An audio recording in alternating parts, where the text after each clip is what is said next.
Well, so the idea of the Patient Impact Initiative is to go find new funding, large amounts of funding that can be put to these kinds of projects that repurpose drugs, repurpose devices, and can drive things to patients really quickly. About 99.9% of all funding that goes to medical research goes to what we call new discovery, new drugs, new devices, new ideas, and about 1/100th of every one of those projects gets anywhere near patients, and less than 1/1000th of all those projects actually makes it to market. And so our success rate is in the 10 to 30% range versus the 100th% range. And so we think it's money well spent. Our projects are much less than those projects. It takes about $1 billion to get a drug to market. It takes a couple $100,000 to get a repurposed drug tested and published so that doctors can use it for their patients. It makes a lot of sense to spend your money, to leverage it like that, to touch patients' lives. Our average project that touches a patient saves, on average, over $50,000 per patient per year in medical costs, too. So if you're looking for a way to lower medical costs, repurpose drugs, reuse devices, and make changes to treatment protocols. So that's what it's all about. It's getting a groundswell of support among institutions as prestigious as Menninger Clinic. All of these organizations, we're hoping to add many more, are focused as we are on the patient and taking things that have already been invented once, medicine, science, treatment protocols, and figuring out what to do with those so they can help new patients with new treatments. We have a couple of our research scientists here from University of Chicago and Rush University Medical Center, and so I'd just like to quickly bring up Scott Egner and Jeff Borsha to just really quickly give you sort of a little snapshot of the kind of work that they're doing and the impact that it can have. Thanks, Bruce. So what we've been doing over the last 6 months with the help of Partnership for Cures, we have a very exciting project ongoing to help a phase 1 clinical trial of treatment of prostate cancer. Your little snippet on prostate cancer for the evening is it's one of the most commonly diagnosed cancers in men in the United States, the most common after skin cancer. And for men that are diagnosed with prostate cancer, most of them have it limited to the prostate, and there's a whole menu of options available to them. And it can be often confusing when a man is diagnosed deciding what to do. Surgery, radiation, there's newer information that for many men just observing the cancer is a reasonable option. The treatments are very successful, but the caveats with it is the treatments can have potential side effects, and we still don't know which men are benefiting from the treatment and which men probably never needed to be treated because the prostate cancer wouldn't have impacted them. So the bottom line is we're one of the first centers in the country to investigate a very new, innovative way of treating prostate cancer. And the way of addressing it is treating it similar to women when they are diagnosed with breast cancer, and a lot of women undergo lumpectomies, whereas decades ago, every woman with breast cancer had a radical mastectomy. And the idea is called laser ablation focal therapy. And for men that have low-risk prostate cancer, the idea is finding the small area of the prostate where that cancer is, and under MRI guidance, put a laser into that area and just destroy the small area of the prostate where the cancer is, with the idea of limiting the damage to the surrounding areas. So thus far, we've treated about 7 patients. Guys walk into the hospital in the morning, walk out in the early afternoon. They're at work the next day. They're golfing the next day.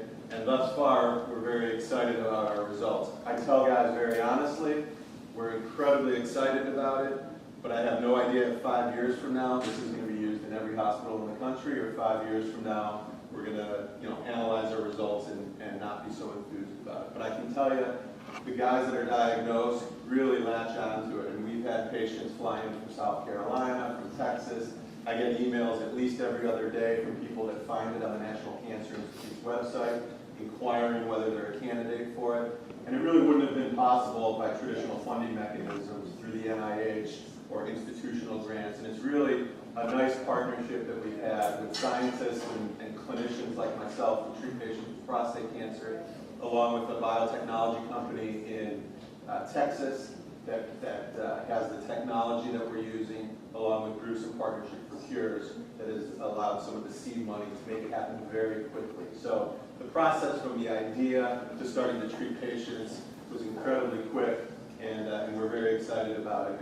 And the element of it that's interesting is the repurposing of it. So this was a technology that was used in other parts of the body for other things, and through the help of Bruce and partnership and philanthropists that have made it possible, we've targeted it now for prostate cancer, and we're hopeful and optimistic it'll be successful. 186,000. That's the number of people that will die this year from lung cancer. The number of people that die from lung cancer is more than breast, prostate, ovarian, and all of the leukemias put together. Early detection is really the key. Currently, there's no means to detect lung cancer. Most of our patients present with symptoms, and at that point, the disease has progressed to the point that they typically go see an oncologist directly. Surgery is not an option.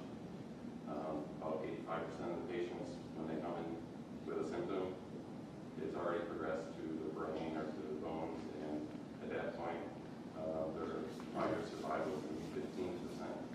With a blood test, we're working to be able to tell the difference between that nodule that we see. Is that cancer, or is that something that's benign that we just basically need to keep our eye on to see if it gets out of hand? And with funding from Partnerships for the Cure and longevity, we've been able to make some very important advances in that and published several papers this past year, past couple of months, that draw us closer to that.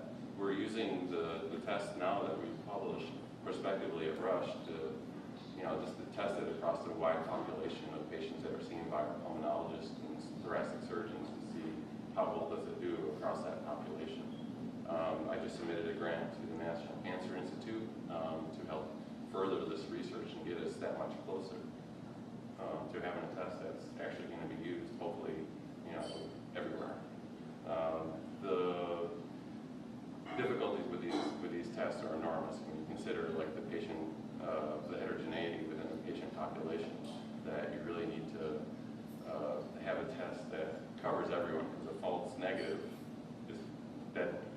If you go in and you think, you get the idea that if you have a nodule and I tell you it's not cancer and it's cancer, that's bad. And so we're working very diligently to try to prevent that from being the case. The false positive is okay, because upon getting further testing, then we can say that no, that's not cancer and everything's fine. And this sort of research is not entirely mechanistically based. Getting funding from the NIH, from the National Institutes of Health, is very difficult. The ability to get this project jump-started to the point where I can show reviewers from the National Cancer Institute, for example, that this is a technology we can do, and we have something in hand that's pretty close to being something that we need, and it's such a critical clinical need that they're helping and fund us. So, thank you. I appreciate both of them coming in. The bottom line here is that in these two projects and many of the other dozen projects we're doing, from funding to patient impact is almost always 2 years or less. So this is being used at Rush on patients right now. This is being used at, we were probably 6 months or less from the time we received that until we saw the first patient. So that's what we're all about, is doing things that are actually touching patients' lives quickly. So I want to shift gears here, thank both of you for doing this, and introduce James Murphy, who is the Chief Executive of the Menninger Clinic Foundation. Menninger is a mental health institution, probably one of the top ones in the country, and we're very excited about being able to do some mental health repurposing research with Menninger. So I'm going to turn this over to James, and then he's going to introduce Ian, and we'll talk a little bit about our two institutions working together. You want me to be in the spotlight? Yeah, I guess, I'm burning up over there. Yeah, very, very warm here. Evening, thank you very much, Bruce, and thanks to Dolores and Paula for hosting us at this wonderful setting.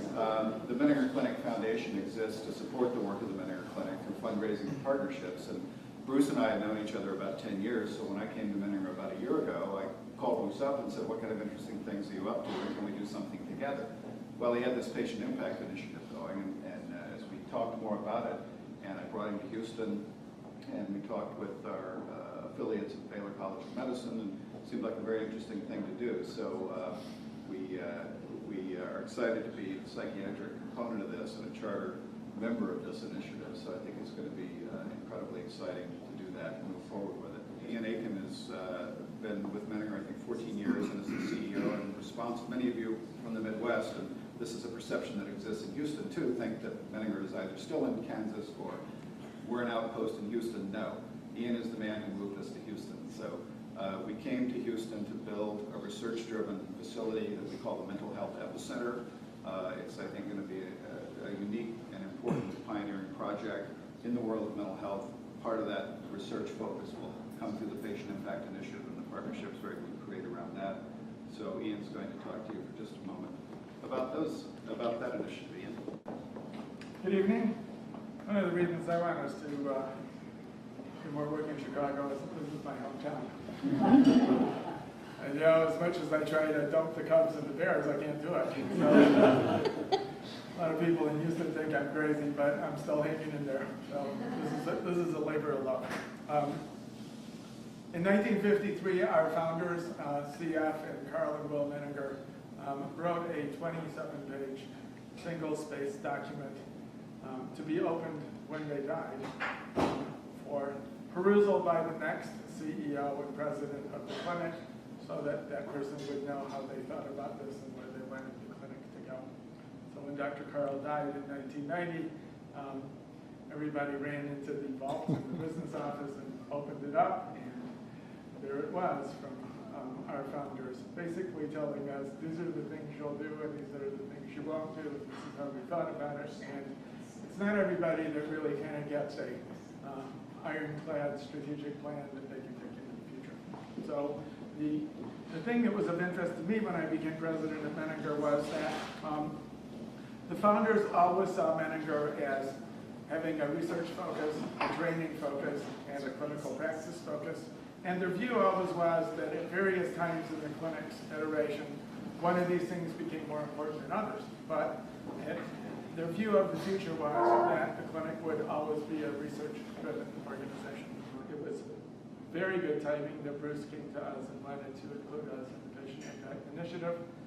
Given the research that we'll be doing at the Epicenter, this is the perfect time for us to get engaged in this. And as he said today, we're going to solidify our partnership and sign a document and move ahead. So I very much appreciate all of you coming and very much appreciate our hostesses for putting us up in this great place. Look forward to looking around and thank you very much for your time. Appreciate it. And so, here's the pen. We have to get pen. Don't we have pen? That's a brand new pen, never been used before. All You'll right. sign, and then I'll sign, and It's done.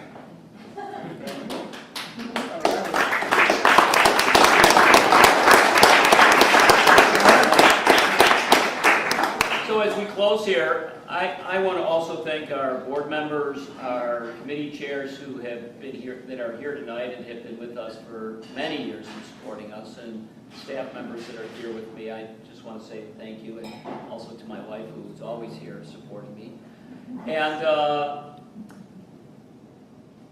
when you think of Partnership for Cures, you wonder, I keep saying the funders of Partnership for Cures, and who are those? Well, they're individual philanthropists who are wealthy enough to want to participate and make some patient impact. They're groups of individuals that get together to raise money around a particular disease just for us.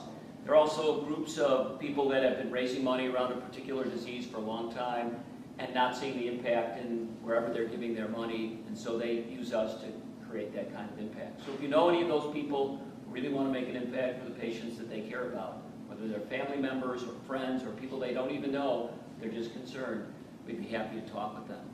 And many of you here have been those kinds of people, and we're glad to be in partnership with you and hope to continue to do that for many years.